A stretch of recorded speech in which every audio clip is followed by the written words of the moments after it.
গত মঙ্গলবার 20শে আগস্ট দেশব্যাপী সেনা অফিসারদের সাথে সেনা প্রধানের একটা বৈঠক অনুষ্ঠিত হয়েছে।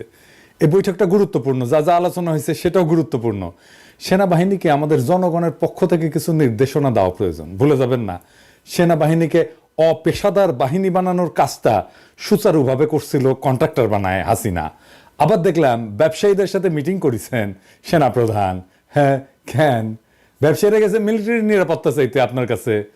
ওয়াকার সাহেব, আপনি পারেন দিতে? তারা দরকার হইলে প্রফেসর ইউনূসের কাছে যাবে, শিল্প বাণিজ্য উপদেষ্টার কাছে যাবে, আপনার কাছে কেন নিরাপত্তার জন্য? আপনি কি পুলিশ নাকি হাউন আঙ্কেল? হ্যাঁ, আপনার কাছে যাইতেই হবে। আপনার কাছে যারা গেছে তারা প্রফেসর ইউনূসের কাছেও গেছিল, এই যে দেখেন, আবার আপনার কাছে গেছে কেন জানেন? গপ্পগে একটা একটা গল্প বলি। ঢাকার কিছু এলিট 1971 সালের মার্চ থেকে ডিসেম্বর পর্যন্ত পাকিস্তানি সেনাবাহিনীর অফিসারদের দাওয়াত করে খাওয়াইতো নিজের বাসায়। তো পাওয়ার দেখলে কিছু লোক আছে পাওয়ারের চাটতে চায়, তাই পাকিস্তানি সেনা অফিসারদের চাটতো। আবার 16 ডিসেম্বর হইলো, সে একই লোকেরা ইন্ডিয়ান আর্মির অফিসারদের ডেকে ডেকে দাওয়াত খাওয়াইতো, মানে পাওয়ারের আর কি, বুঝছাও? তো আপনার পাশে যে দুইজন আছে না, আপনার এখন হোগা চাটতে গেছে, তারা হাসিনারও হোগা কেমনে চাটছে দেখেন। এডিটর সাহেব দেখান একটু।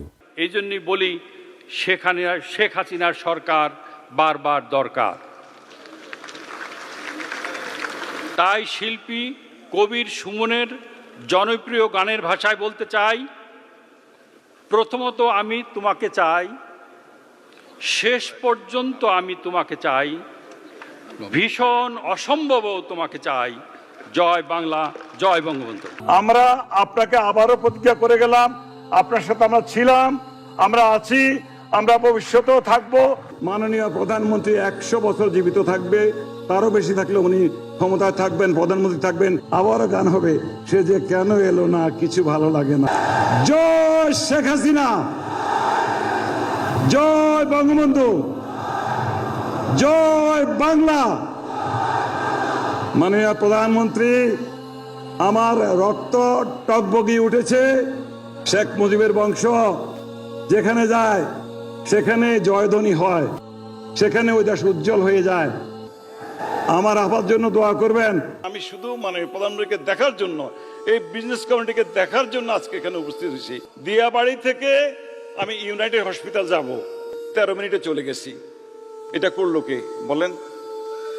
শেখ হাসিনা, আমাদের মা জননী শেখ হাসিনা। কখনো বোন, কখনো মা।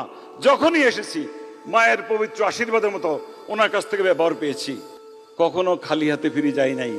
হ্যাঁ, শেখ হাসিনা সরকার, শেখ হাসিনা সরকার, শেখ হাসিনা সরকার। জয় বাংলা, জয় বাংলা, জয় বাংলা, জয় শেখ হাসিনা। আরেকটু জোরে ভাই, জয় শেখ হাসিনা, জয় শেখ হাসিনা। আমার রক্ত গরম হয়ে গেছে এখন। যাই হোক, এবার সবার প্রসঙ্গে আসি। কেমন আলোচনা হয়েছে?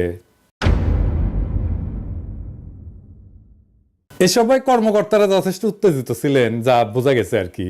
আর অতীতের অন্যান্য সবাই খুব কম অফিসার প্রশ্ন করতেন, কিন্তু 20 আগস্টের সবাই অনেককে প্রশ্ন করার জন্য হাত তুলতে দেখা গেছে। সেনা প্রধান মানে ওয়াকার সাহেবের বক্তব্যের মূল পয়েন্ট হচ্ছে যে উনি, আমি এক এক করে কইতেছি, আমি মন্তব্য বলতেছি ওনার বক্তব্যের বিপরীতে। উনি কইছেন, 1 নাম্বার, সেনা মোতায়েন কাঙ্ক্ষিত সময়ের চেয়েও বেশি সময় ধরে চলার সম্ভাবনা আছে। আচ্ছা ওয়াকার সাহেব, এই সিদ্ধান্ত কি আপনি নেবেন? এই সিদ্ধান্ত সেনা প্রধান নেবে না, আদেশটা আসবে অন্তর্বর্তীকালীন সরকারের কাছ থেকে। তাদের প্রতি নিজেকে সমর্পণ করেন। একই সাথে গোপনে নানা রাজনৈতিক দল, ডিবি, এনএসআই, ডিজিএফআই পরিচালিত ইসলামিক দল এবং গোষ্ঠীগুলোর সাথে দেখা সাক্ষাৎ বন্ধ করেন। এই জিনিসগুলো খবর আমাদের কাছে আছে। কি করিচ্ছেন এগুলো আপনার লোকেরাই আমাদের এসে কয়া দেয়, বুঝছাও? এটা বন্ধ করেন, নিষেধ করিচ্ছি, বন্ধ করেন। সব কয়া দেবো কিন্তু কি কি করিচ্ছেন তাইলে।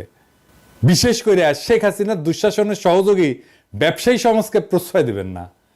বড় টাকা পয়সার লেনদেন হচ্ছে বলে কিন্তু আমরা শুনতে পাচ্ছি, কার কাছে কত টাকা যাচ্ছে সেটা একটা হিসাব পাইছি, ভেরিফাই করতে পারিনি জন্য কইলাম না, কিন্তু কয়া দেবো, নাম ধরে ধরে কয়া দেবো। দেশের যে সমস্ত ট্রেড বডি বা ব্যবসায়ীদের সংগঠনের নির্বাচন ধ্বংস কইরা যারা শেখ হাসিনার পদধূলি গায়ে মেখা জবরদস্তি করে এই সকল সংস্থার নেতৃত্ব দিছে তাদেরকে ক্ষমা করা হবে না। যতই আপনার সাথে লাইন ঘাট করুক না কেন, ক্ষমা করা হবে না, অত সোজা না, বুঝছাও? এই মালগুলা বিনা ভোটে নির্বাচনে দাঁড়াইছে, বিজয়ী বা পরাজিত হয়েছে, টাকা পয়সা ঘুষ দিয়ে নিজের লোককে মনোনীত করছে, এরা গণশত্রু। গণশত্রুদের যাদের পাশে দেখবো তাদের পাশার চামড়া তুলে ফেলবো। 2 নাম্বার, আপনি কইছেন সামাজিক যোগাযোগ মাধ্যমে সরানো প্রোপাগান্ডা যেখানে সত্য মিথ্যার সংমিশ্রণ থাকে এতে কর্ণপাত না করতে। ওয়াকার সাহেব, এটা তো খুনি পলাতক হাসিনার জয় পলকের ব্যারাম। হ্যাঁ, এই রোগে মাত্র 2 সপ্তাহের মধ্যে আপনাকে ধরে ফেলছে, সংক্রমিত করছে। ঘটনাটা খুবই দুঃখজনক। আপনার তো তাহলে ভ্যাকসিন লাগবে, ভ্যাকসিন, গণ অভ্যুত্থানের ভ্যাকসিন নেন। তবে এটা আপনার দ্বারা মুগ্ধ হওয়া ডক্টর আসিফ নজরুল দিতে পারবে না, এটা আপনারা দিতে হবে ডাক্তার পিনাকি ভট্টাচার্যের কাছ থেকে। পিনাকি ক্যাঁকা করে ভ্যাকসিন দেয় জানেন তো? আজকে দিলাম না, আজকে মাফ করে দিলাম। হ্যাঁ, কি ওয়াকা সাহেব নেবেন? আমার বন্ধু বান্ধব বলে গালি না দিতে, মুখ খারাপ না করতে। তো ওই আপনি মিলিটারি, সেজন্য আপনারা গালি দিব না এটা ভাইবেন না, আপনারা বড় করে গালি দিতে পারবো। যখন ছাত্রদের উপরে গুলি করেছিলেন ক্যাঙ্কা গালি দিছিলাম, মনে আছে নিশ্চয়ই? হ্যাঁ, বাধ্য করেন কেন গালি দিতে মিয়া?